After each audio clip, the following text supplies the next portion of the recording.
Merci, Monsieur le Président. Je voudrais féliciter Monsieur le ministre par rapport à ce texte de loi, mais en même temps m'inquiéter.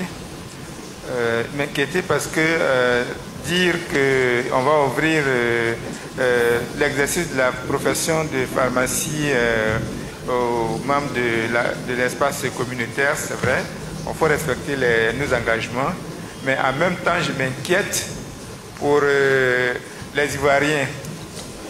Déjà, nous voyons déjà une prolifération de pharmacies avec simplement les Ivoiriens, parce que déjà la distance entre les pharmacies commence à être assez réduite. Je ne sais pas s'ils ont réduit encore la distance pour autoriser d'autres personnes à venir s'ajouter aux Ivoiriens. Alors je suis inquiet. Est-ce qu'on pourra véritablement protéger nos frères ivoiriens? Est-ce que la concurrence ne sera pas sauvage? Quelle est la garantie pour nos frères qui font la formation en pharmacie, pour véritablement profiter de leur formation qu'ils auront à faire? Merci, Monsieur le Président.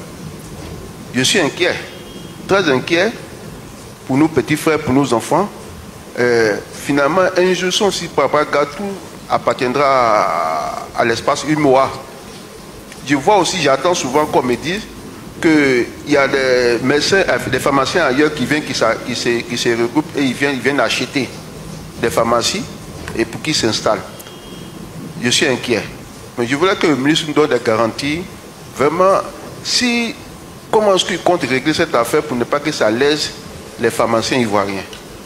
Depuis 2015, donc normalement, l'ouverture de la libre circulation est effective en Côte d'Ivoire, puisque nous, on croyait qu'on avait retranscrit ces tests dans les normes, et c'est lorsqu'on a été interpellé qu'on vient aujourd'hui pour rectifier, pour que ce soit pris en compte dans l'évaluation. Mais depuis 2015, normalement, en Côte d'Ivoire, la libre circulation au niveau donc, des pharmacies est réelle. Et ce que je voudrais dire, c'est que depuis 2015 que ça a été fait, aujourd'hui, les nombres de pharmaciens étrangers sous notre sol, ce que j'ai pris ce matin, c'est au moins maximum 5 personnes. Donc il y a 2 Sénégalais, 2 Béninois et puis je crois un Malien qui travaillent chez nous ici. Mais parallèlement, nous également, nous avons nos compatriotes qui travaillent dans d'autres pays, surtout avec les grosses firmes, les grossistes et les grosses firmes qui sont installées ici et qui ont leur succursale dans les autres pays. Je sais qu'on a 2 Ivoiriens pharmaciens qui travaillent au Bénin, il y a 2 Ivoiriens qui travaillent au Mali, il y a un qui travaille au Togo. Donc on a donc ces échanges-là. Donc je veux dire que ce n'est pas parce qu'on ouvre qu'il va y avoir une flopée de personnes qui viennent, puisque c'est l'ordre qui examine ces dossiers selon les critères qui sont définis au même titre que pour les ressortissants ivoiriens. Mais cela dit, ce que je voudrais dire, c'est qu'il n'y a pas à s'alarmer. Vous savez, il n'y a pas à s'alarmer. Aujourd'hui, ce qu'on doit pouvoir regarder, comment on fait pour qu'il y ait une accessibilité renforcée des médicaments et des intrants stratégiques vis-à-vis de la population. Aujourd'hui, il faut le dire, il y a des pharmacies. En Côte d'Ivoire, avec une population de 30 millions d'habitants, on a à peine 1205 pharmacies. Là où le Ghana à côté, avec 30 millions de personnes, a 6500 pharmacies. On a 5 fois plus de pharmacies que la Côte d'Ivoire. La norme, en France, c'est 30, le ratio de 30 pharmacies, officines, pour 100 000 habitants. Nous, on est encore à 4.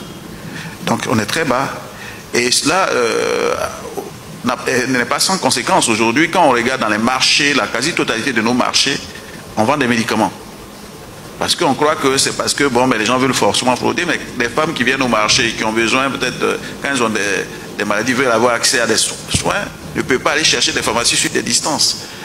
Aujourd'hui, avec la couverture maladie universelle, qui permet donc à tout le monde d'accéder aux soins, je pense que le marché qui est aujourd'hui autour de 300 milliards par an va encore augmenter. Donc il faut que vraiment l'ordre des pharmaciens et avec le cabinet de travail pour voir comment on peut vraiment renforcer le nombre d'officines dans notre pays.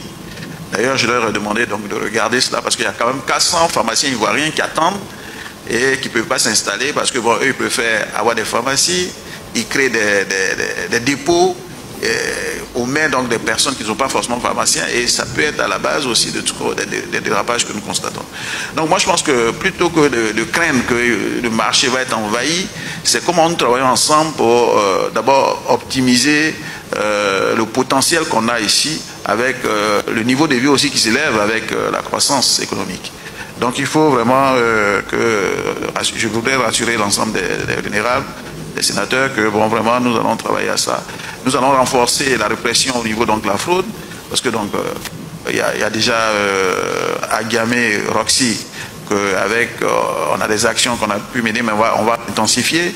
La plupart des marchés où on a des femmes qui n'ont aucune qualification, qui vendent des médicaments et quelquefois des médicaments périmés, on va vraiment intensifier ces choses.